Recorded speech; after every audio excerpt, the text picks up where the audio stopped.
Now, the greatest radio shows of all time. Suspense. The Shadow Node. Washington calling David Harding, counter-spy. Classic radio theater. The Great Gildersleeve. Fibber McGee and Molly. Dragnet. Gunsmoke. The Lone Ranger. Now, step back into a time machine with your host, Wyatt Cox. Good evening, friends of the Inner Sanctum. An episode of the West Coast program sponsored by the Signal Oil Company, The Whistler. This episode was originally broadcast March 31st, 1947, as entitled The Blank Wall.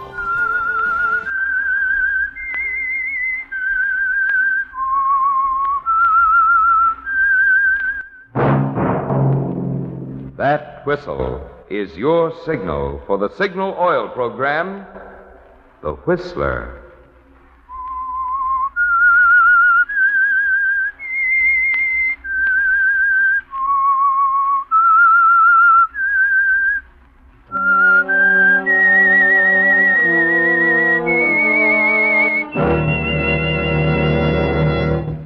I am the Whistler, and I know many things, for I walk by night. I know many strange tales hidden in the hearts of men and women who have stepped into the shadows. Yes, I know the nameless terrors of which they dare not speak.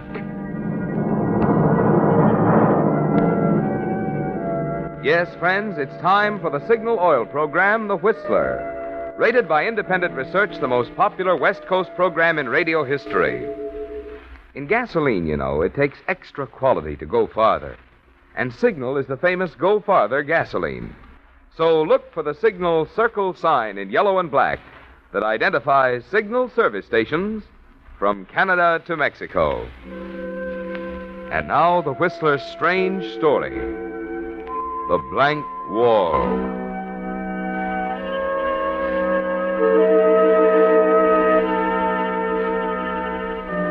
It was 5 o'clock, and the crowd in the locker room had slipped into the usual routine of easy chatter about wives and food and the 1,000 things that happen every day in a bank as busy as the Crane National. On one side, the men on the cleanup crew were getting into striped overalls, with a night's work ahead of them. On the other, the guards and messengers were exchanging official navy blue bank uniforms for street clothes. To Walter Mason, though, it was a day of days. He didn't say much as he stood in front of the locker at the end of the row, half hoping the crowd would forget it and let him go his way in peace, yet wanting at the same time to stand up on a bench in the center of the room and shout it at the top of his lungs. As it turned out, however, he didn't have to make a decision. Charlie Bryson, another messenger, made it for him. Wait a minute. Hey, what's the matter, Charlie? I just happened to think. Excuse me, Joe. Quiet, everybody. Hold it a minute, will you? I almost forgot. This is Walter's big night. Oh, Charlie, for the love of now, Mike. don't be bashful, Walt. They don't care about that. Not much they don't. You want to be nice to Walt from now on, fellas? He's liable to be the boss one of these days. I want you to know we think it's great, Walt. Thanks, Charlie. Where's Thanks, it going to fellas, be? all of you. Out at the Crane place on Long Island. Soup and fish, huh? Oh, yes. You know, they say there are two sure roads to success. One of them is to be smart, the other is to marry the boss's daughter. Yeah, but this isn't just... Almost.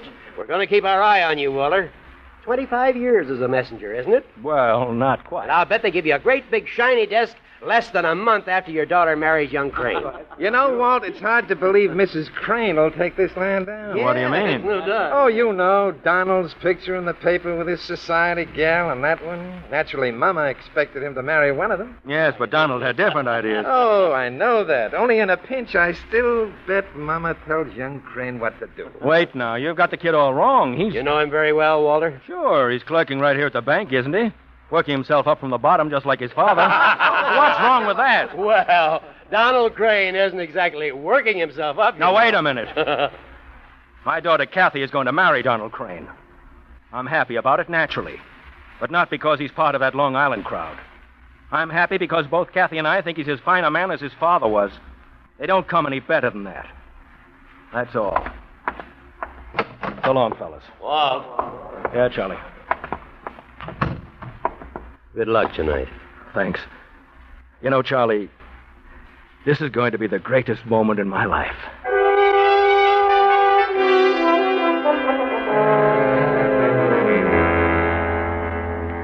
And you meant it, Walter. It's the most wonderful thing that ever happened. A party at the Crane home on Long Island, announcing Kathy's engagement to the son of Alfred Crane. And that's the missing part of the picture, Walter. It's 5 years now since Mr. Crane died. And you meant it when you told them he was the finest man you ever knew. That's why everything has to be perfect. Right down to the carnation in the lapel of your rented dinner jacket. And that's why, even though it costs $6, you ride out there in a taxi instead of the pre-war coupe in the garage at home. Yes, Walter, everything has to be right. Just right. Yes, sir? My name is Mason. I beg your pardon? I said, my name is Mason. I'm Miss Mason's father. Would you mind taking my hat and coat? Oh, of course. Let me help you. Thank you. I'm sorry, sir. It was quite a shock. I thought I recognized you. It's nothing. It happens all the time. I'll tell Mrs. Crane you're here. Thank you.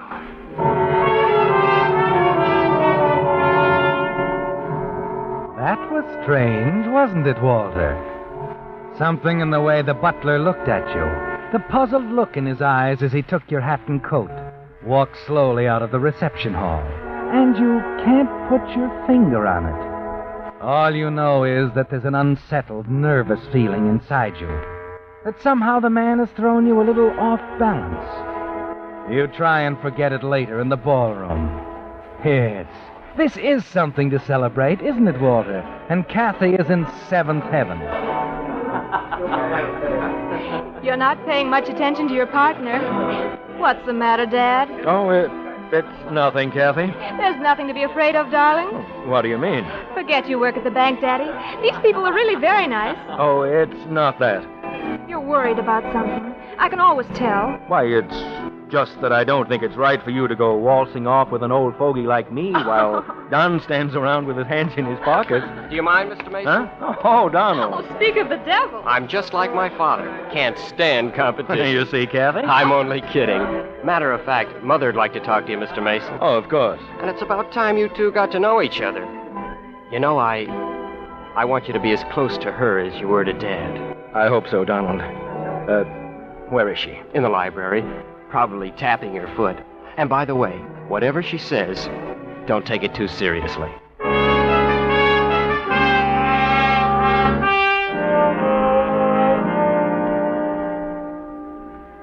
Please sit down, Mr. Mason. Thank you, Mrs. Crane. And Sharp. Yes, ma'am? Would you bring us some coffee, please? Of course, ma'am. I want you to know, Mr. Mason, how much I admire your daughter. She's a charming girl. I'm very proud of Kathy. You have a right to be. Donald worships her, of course. I'm sure they'll be very happy. I don't know quite how to say this, Mr. Mason. I'm afraid I'll have to put it a little bluntly. What's that, Mrs. Crane? I'm not entirely convinced it's going to work out. Donald and I have discussed it many times, but, of course, he's as stubborn as his father. What are you talking about? It's hard to reason with young people at a time like this. I opposed the marriage from the very first, but Donald is going ahead in spite of me. But I don't know what you... Please, let me finish. I was forced to look at this thing rather coldly. I'd prefer to stop it now rather than see Donald do something he'd regret. But wait, Mrs. Crane. Mr. Mason, there's no point in disguising facts. You must know Donald's decision came as a shock to me. When I realized that thing was serious, I took it upon myself to investigate your background quite thoroughly. You... what? I hired a private investigator. He's been working for 2 weeks. And he found out... what? Nothing. Otherwise, I never would have gone through with this announcement party tonight. However, until the wedding, it's not too late. And I think it's only fair to warn you that there are still some questions unanswered.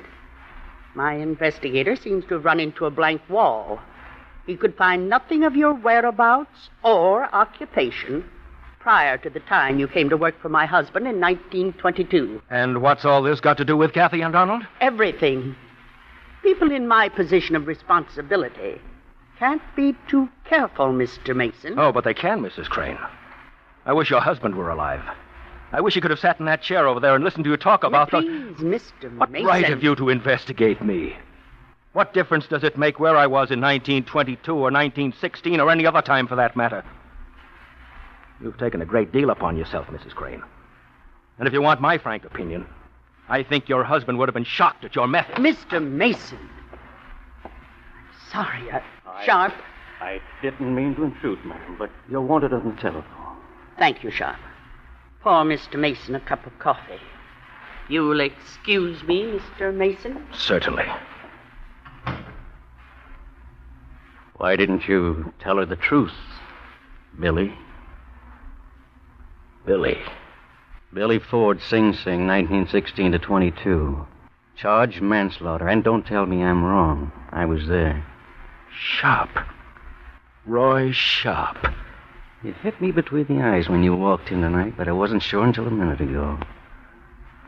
There's a reason for the blank wall the gumshoe ran into, isn't there? I didn't try to fool anybody. I told Mr. Crane. He helped me. He's dead. And I'm afraid the old lady hasn't got his understanding heart. You know, Billy, as of 2 hours ago, I started believing in miracles again. What do you mean? I'm in a spot. I need 10 grand, the worst way. Oh, wait a minute, Roy. You're going to get it for me. $10,000? I can't But you can. By tomorrow night at 10. Crescent Bar on 58 and 3rd. I'll be there. But wait a minute. Sharp. Coming, ma'am. Sharp. Wait a minute, Sharp. I can't. The old lady's calling. But just remember to meet me tomorrow night, Billy, or some of those questions of hers won't be unanswered any longer.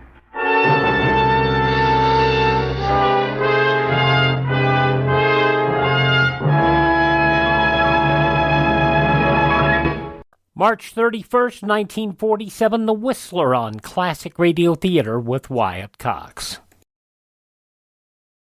Now on Classic Radio Theater with Wyatt Cox, more of The Whistler, March 31st, 1947.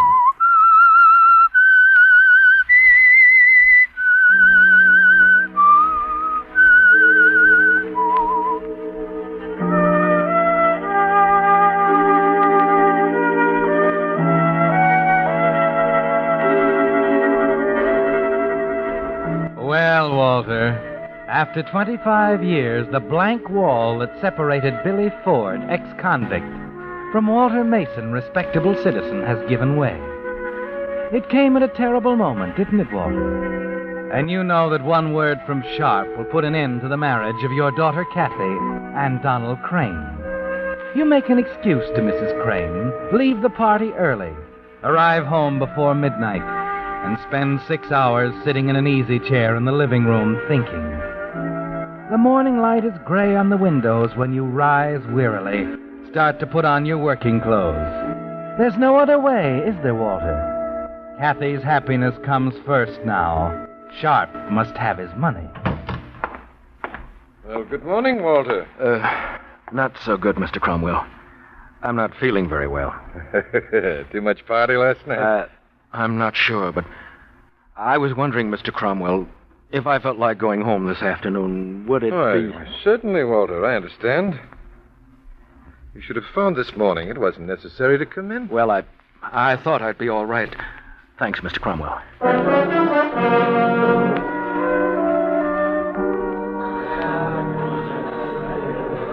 Your savings account? Oh, sure. I'll give you the balance in a minute. Let's see. Melford, Manning, Mason. Now, here we are. You're a rich man, Walter. You've got exactly $3,206.18. $3,200. Oh, thanks, Jim. Thanks a lot.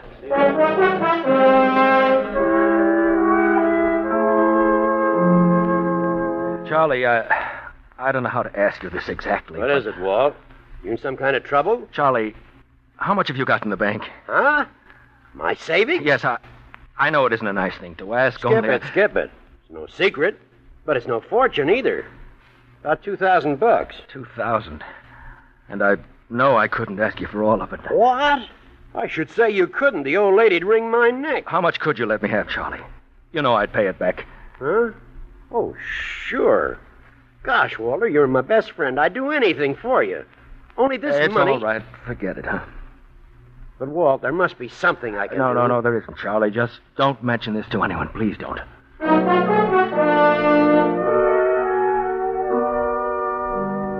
Well, what do you think? Oh, I don't know.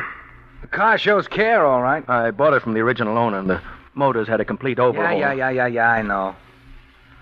Well, I guess it's worth $5. Only $500 for the a car war's over, pal. Take it or leave it.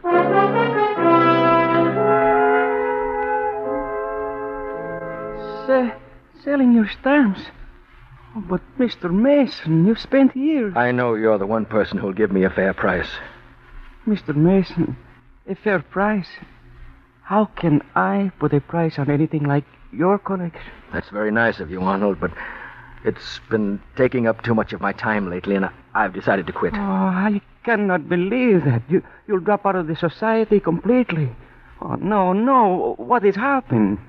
25 years is a long time to suddenly... Please, Arnold, I've made up my mind. How much? What is the collection worth? If I may suggest, Mr. Mason, I would prefer to give you the money in the form of a loan. That way I could keep your stamps here for a while altogether, in case you change your mind. You're a very unusual man, Arnold. Oh, it is business, Mr. Mason, business. I just don't want to lose a good customer. I know better than that. All right, Mr. Businessman. How much of a loan can you make on it? $1,000? Would that help? 1,000? For a little collection like... Arnold, it's a tragedy how few of us ever know our real friends.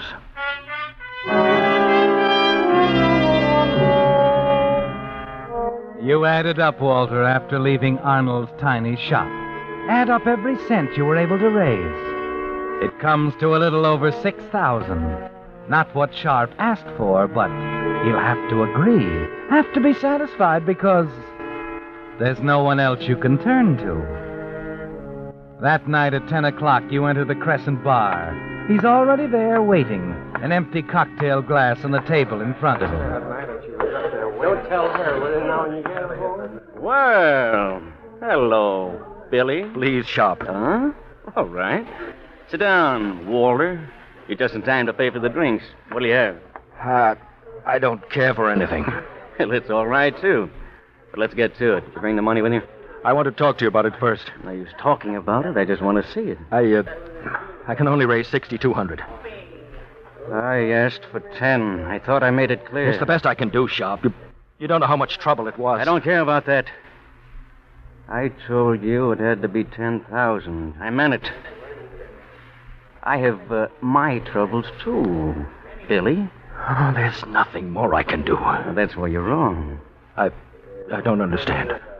Maybe I shouldn't make it so easy for you. But we can get that money another way. If you're suggesting I'm not suggesting anything, Billy. I'm telling you what you're going to do. I've looked into your job at the bank. What about my job? It includes some interesting responsibilities for an ex-con. The people I work for have faith in me, if that's what you mean. I'm surprised the bonding company slipped up so badly. I'm not covered by a bond. Oh? Alfred Crane was alive when I got out. He was decent enough to give me a chance. Bless him, Billy, bless him. It gives you another chance now. I don't think so. I do. I understand you'll be carrying a batch of negotiable securities tomorrow morning. What of it? You're taking them to the Lincoln Investment Company at 10:30, right? I know what you're thinking, Roy. It's no go. I'd rather they found out about me. You're bluffing, friend. That kid of yours means more to you than anything in the world. You've got it all figured out, haven't you? I've got you figured out. That's why I'm so sure you'll cooperate tomorrow when you take that morning stroll.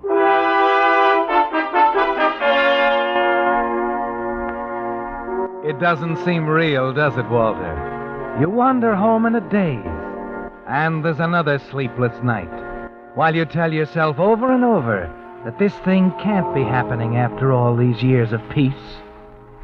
The next morning you arrive late at the bank, still dazed, shaky, wondering what will happen when you set out for the investment company, and Roy Sharp walks up to you on the street.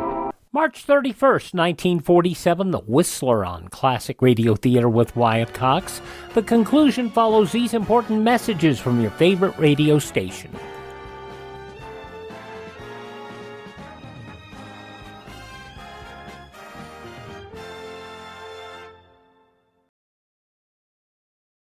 Just when you thought it couldn't get any better, Mike Lindell and MyPillow launching the MyPillow 2.0. Now, when Mike invented MyPillow, it had everything you could want in a pillow. Now, nearly 20 years later, he's discovered a new technology that makes MyPillow even better. Of course, the patented adjustable fill of the original MyPillow, but now with brand new fabric with a temperature-regulating thread, it's the softest, smoothest, and coolest pillow you'll ever own. Say goodbye to tossing and turning and flipping your pillow over in the middle of the night. And more great news on the MyPillow 2.0 buy one, get one free offer with my promo code Wyatt. MyPillow 2.0 is 100% made in the USA, 10-year warranty, 60-day money-back guarantee. Go to MyPillow.com, click on the radio podcast square to receive the MyPillow 2.0 buy one, get one free offer. Use my promo code Wyatt or call 1-800-928-4715.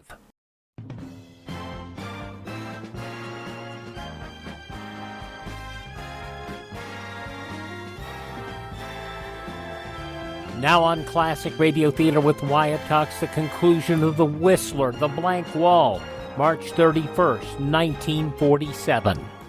But you don't have to wonder long, Walter. Mr. Cromwell settles it all as you come in. Walter, we didn't expect you. Huh? Oh, sure, Mr. Cromwell. I'm feeling better. Charlie Bryson figured you needed a little rest. He took over for you. Took over? Oh, those securities for Lincoln Investment. He's going to deliver them. What? Oh, but he doesn't have to do that. I'm perfectly able, Mr. Cromwell. I'll go tell Charlie.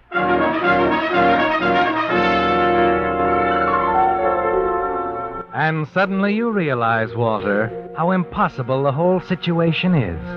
The phony holdup, the inevitable questions, and then Sharp coming back to you with another proposition, and another. You're certain of one thing. If Sharp were to see your friend Charlie carrying that satchel in your place, he'd never dare go through with a robbery. Instead, he'd go straight to Mrs. Crane with the whole story. And that doesn't matter anymore, does it, Walter? Because you've made a decision, an important one. Hello, Kathy. Dad, what are you doing home? I've something to tell you, dear, and there isn't much time. Sit down here. Right next to me. What is it, Dad? What's happened? Kathy, you remember that young man I used to tell you about? Billy Ford. The one who went to prison? That's right.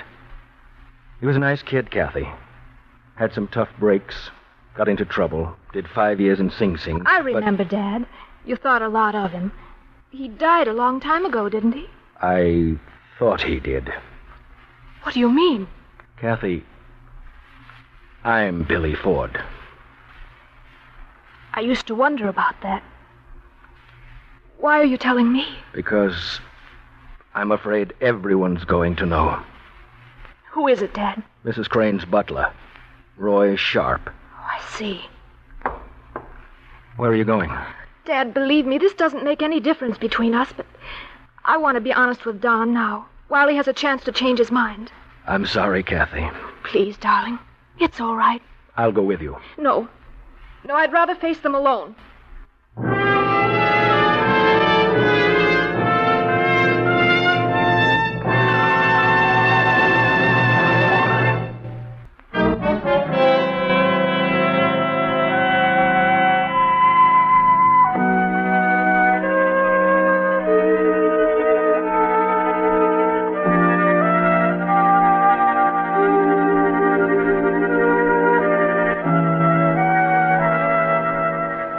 So she's gone now, Walter.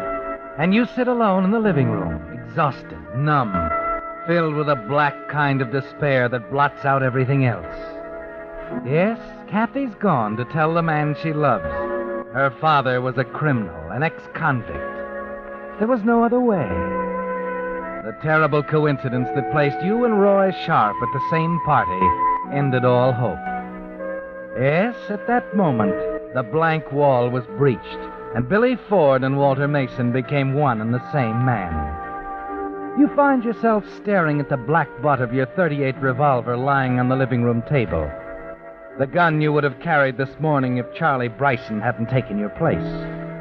At one point, you start to reach for it and decide that's never the answer. You aren't conscious of time, but it's past noon when you decide it wasn't fair to let Kathy face them alone.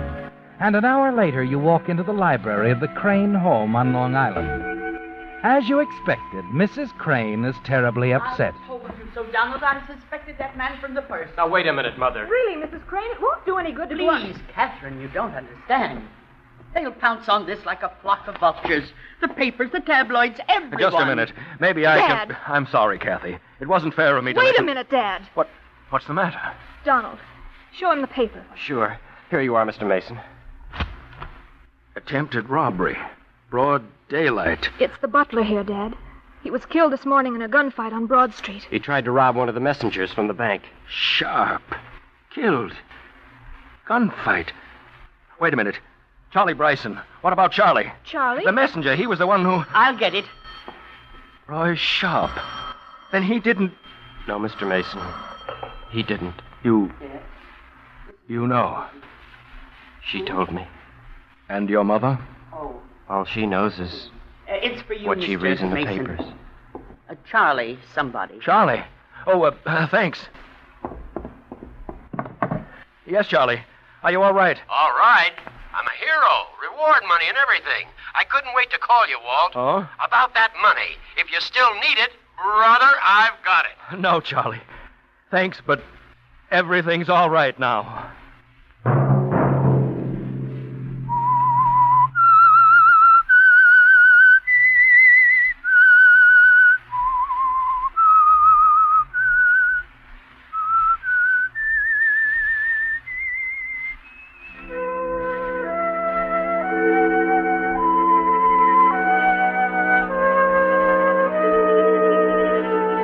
Let that whistle be your signal for the Signal Oil program, The Whistler, each Monday at 9. Brought to you by the Signal Oil Company, marketers of Signal gasoline and motor oil and fine quality automotive accessories. Signal has asked me to remind you to get the most driving pleasure, drive at sensible speeds, be courteous, and obey traffic regulations. It may save a life, possibly your own.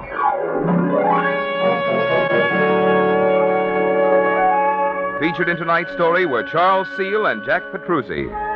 The Whistler was produced by George W. Allen with music by Wilbur Hatch and was transmitted to our troops overseas by the Armed Forces Radio Service. This is Marvin Miller speaking for the Signal Oil Company. March 31st, 1947, The Whistler on Classic Radio Theater with Wyatt Cox. Now on Classic Radio Theater with Wyatt Cox, from the pen of cartoonist Milton Caniff, who created Steve Canyon, comes Terry and the Pirates, a cartoon strip which ran from 1934 to 1973 and ran on radio. This episode of Terry and the Pirates from March 31st, 1943.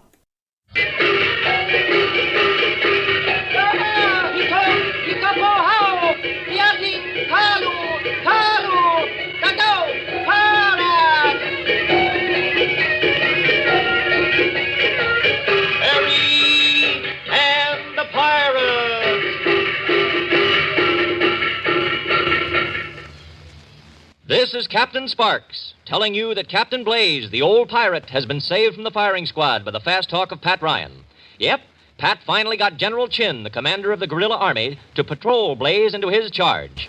But Pat didn't want Blaze tagging him around all the time, so Burma hit upon a swell idea. And we'll touch on it in just a moment. Now back to war-torn China and adventure. Terry and his troubleshooting pals flew to Madam Chai's mountain hospital just after it was bombed by Jap planes, but no one was injured. Madam Chai was not on hand. Instead, General Chin was in command. He immediately arrested Captain Blaze and sentenced the red-whiskered scallywag to be shot. But Pat got Blaze free and was made responsible for his good behavior. Then Irma got a bright idea. Look, old Pink Whiskers doesn't know his life has been saved, does he? No, but he will know. I'm going to the jailhouse now and tell him he's free. Well, he doesn't know how his hide was saved then, does he? You mean because I pulled a bright speech out of my hat and fired it at General Chin? No, he doesn't know that. Okay, then you listen to me for a little while. You don't want old Blaze around your neck all the time, right? No, but he's been placed in my custody, Burma. Okay, then why don't you make a deal with Cherry Blaze? A deal for what? A deal for Blaze. She's always wanted him to go straight, and now she's got the chance. Well, Come on, let's find her. I can explain all this just as well to her. And I think she'll go for it.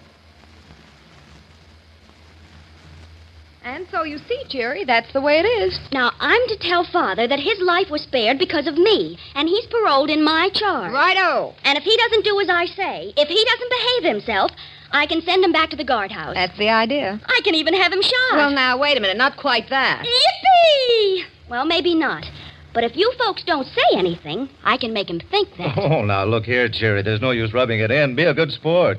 We made this deal with you so you could turn Captain Blaze into an honest man. Yeah, there's no need to turn him into a spineless jellyfish. Don't jellyfish have spines? I don't know. I never preserved any, and they're not on my ration card. Oh, I'll play fair. He'll walk a straight line. And if he's bad, I'll send him to bed without his supper. Well, come along. Let's go down and welcome the captain as he steps out of the hoosgow. We'll let you do the talking, Cherry. I say, Blaze, you can come out now. Hi, Cap. Spring out, old chap. Come out and breathe the free air. Go away. Don't bother me. Say, Father, I've got some news for you. Come on out. Will you come back later? Father. How can I sleep with all your chattering? Well, wake up then and watch the sunshine. You're a new man. Oh, bless me, but a man can't sleep even in jail. That's the trouble with civilization. You don't get a chance to relax. Well, hello, my little carrot top. Nice you to come to this gloomy old dungeon. You bet it is. I saved your life. What a gal for jokes. You chip off the old blockhead, eh, Patrick? Say, what is this, a welcome committee? You're free, Captain. Doesn't that mean anything to you? Well, yes, and then again, no. And what kind of double talk is that? Oh, I'd have been released from here sooner or later, so I would. Meanwhile, I catch up on my lost sleep. Well, I like that. Here, I saved your life. I stop you from being shot by the firing squad. And this is all the thanks I get. Come now, my little pepper pot. Don't you pepper pot me, you old pirate. It's the truth, Captain. General Chin had made up his mind to have you shot. But your life was saved because... Maybe you better let Cherry explain that, Patrick. Yeah. Now that your father has his eyes open, explain, Cherry. Well, Father, you'll go free, but you're paroled in my charge. And at the first sign of disobedience, you'll go back to jail and... Hey, where you going? I'm going to stay behind these iron bars, so I am. But you're free. I'm not free as long as I got you to boss me, my little dumpling. Why, you... There's a lot of things worse than jail, and one of them is the tongue of a nagging woman. You come right out here, Mr. Blaze. Not on my life. Hey, jailer, General Chin, anybody, lock me up. You come out of that cell and do as I say. No, thanks, Cheery. I like my freedom too well. But you're in jail. It isn't jail to me. Why, I'm going to fix this place up real pretty, so I am. Pin up a lot of cute pictures on the walls. Give me some lace curtains. Maybe I'll even have a flower box with geraniums in it. You can't do this to me, Father. And then I'm going to get myself some books. Have you read any good books lately, Patrick? Oh, please, Father, come on now. Cherry, my child, I've had you on my hands a long time, but I'll be doggoned if I'll ever be under your thumb. All right. I'll tell General Chin to have you shot. Tell him I'd like to oblige him, but I'm not getting up at sunrise anymore. Oh. I'm getting too old. Oh, I need my sleep. Oh, Mr. Ryan, Burma, make him come out. Mind if I come in your cell, Cap? Not at all. Step right in and make yourself at home. Oh, thank you. Quite a cozy little nest, eh? No running water, but it's bomb-proof and quiet. Say, this place isn't bad at all. A little small, but it'll do in a pinch. Yeah, I got you. Just don't feel this bunny. Nice soft wood. Better than you find in most Chinese jails. Burma, Ever been in a cell in a prison? No, can I come in? Why, sure, I'm holding open house. Next time, let me know you're dropping in, and I'll bake a cake. That window is a little high up in that wall, isn't it? Well, it has its advantages, Miss B. The sun doesn't shine in and wake me up, and I'm never in a draft. Yeah, I see what you mean. What color are you going to do the walls of this dungeon, Captain? Well, now, you know, that's a problem, so it is. I think whitewash is the most practical, don't you? Yeah, I think that would be best. You can't very well put wallpaper over rough stone. I don't like the arrangement of this room. Well, prisoners can't be choosers, Patrick. But when you think of the other advantages... Yeah, that's true. You've got no rent to pay, Cap. And I get my board free, too. It isn't everybody who has the meals brought to them 3 times a day. What did you have for luncheon, for example? Well, Father! What did we have, Pat? Rice, wasn't it? Rice and eggs and a bit of meat? I think that's what it was. Funny, that's exactly what I had. Brought to me on a platter. Now, where else could I get all that absolutely free? Father! Oh, go away. You bother me. Well, I hope you'll be very happy here, Captain. You folks going to be around long? I don't know. There's a war on, you know. Really? Well, now, I think I did well to reserve this cell. Father, may I come in, too? Oh, by the way, Patrick, why don't you and Terry and Burma drop in some evening? We could have a game of gin rummy. Your daughter is trying to speak to you, Captain. Oh, well, Cherry, what is it? Why don't you run along and play with some nice, tired aeroplane propellers? Oh, Father, I'm so sorry. I didn't mean to do it. Well, now, what's all this, my pet? A child of mine in tears, why, bless my soul, we can't have that. Now, what's the trouble? I know I've been rough with you, Father. I know I talked back to you. Well, now, did you now? Oh, fancy that. But if you'll promise not to live in this jail room, I'll never bother you again. Well, now, you're asking a great deal of your old father, so you? To think that you'd rather be here than outside, and all because I was going to be in charge of you. Wait a minute, none of that now. Oh, look at me, my dear. Don't you suppose I know why you pick on me? Why, it's because you haven't anyone else to pick on. You're not lucky like lots of other young folks. They got brothers and sisters and mothers. All you've ever had was an old red-whiskered smuggler and pirate for a father. Oh, no, Father. I love you very much. You know I do. I'm thankful for small favors, so I am. Now, if you'll just give me a few seconds to get my junk together, we'll go outside and start life all over again. Listen, the air raid signal. Hey, that's the Japs. They must be coming back here to I'd bomb better us. get outside and see what I can do. Come back here, Patrick. Come back, I say. What's the trouble, Cap? You're just like an old fire horse. The minute you hear a gong, you get all excited and want to rush to the fire. Well, the thing to do in an air raid is to stay where it's safe. And this is the safest spot in the hospital. So just sit down, all of you. Make yourselves at home.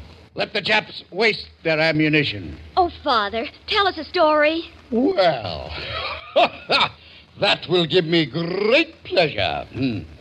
Well, once upon a time, there was a big bad pirate with red whiskers. There he goes, always talking about himself.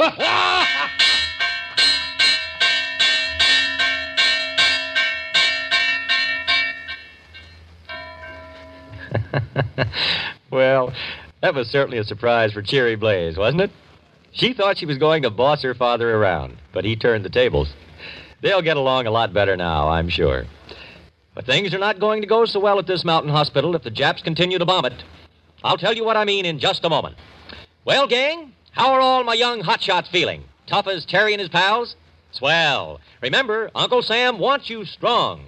And remember, too, that Quaker Puffed Wheat Sparkies and Quaker Puffed Rice Sparkies make a robustious breakfast for everyone, from high-voltage toddlers to war-working dads. They give you restored whole-grain nourishment, like Uncle Sam recommends. These delicious cereals shot from guns have restored whole-grain values of vitamin B1, niacin, and iron. Buy both kinds. Have wheat one day, rice the next. No ration stamps needed for Quaker Puffed Rice Sparkies and Quaker Puffed Wheat Sparkies. Now, I'll sign off with today's Victogram. We'll fly the ocean and aim to shoot the biggest heel in Italy's boot. That's all for today, gang. Till tomorrow, keep pitching for Quaker Puffed Wheat Sparkies and Quaker Puffed Rice Sparkies. They're shot from guns.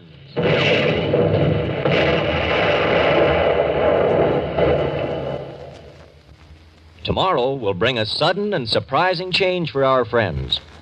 They will leave Madam Chai's Mountain Hospital and run into a series of wartime adventures, the like of which you'll hear about only when the gong sounds, like this.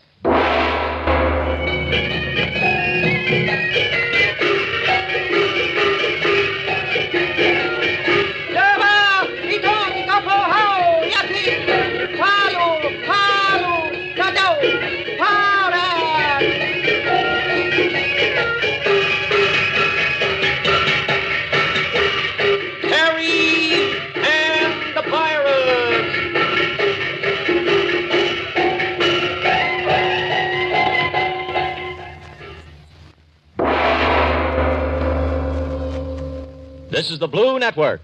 Terry and the Pirates had 4 runs on radio, NBC main network from 1937 to 1938, NBC Blue from 1938 till 1939, and then on WGN from 1941 to 1942, and then the Blue Network from 1943 until 1948. There you go.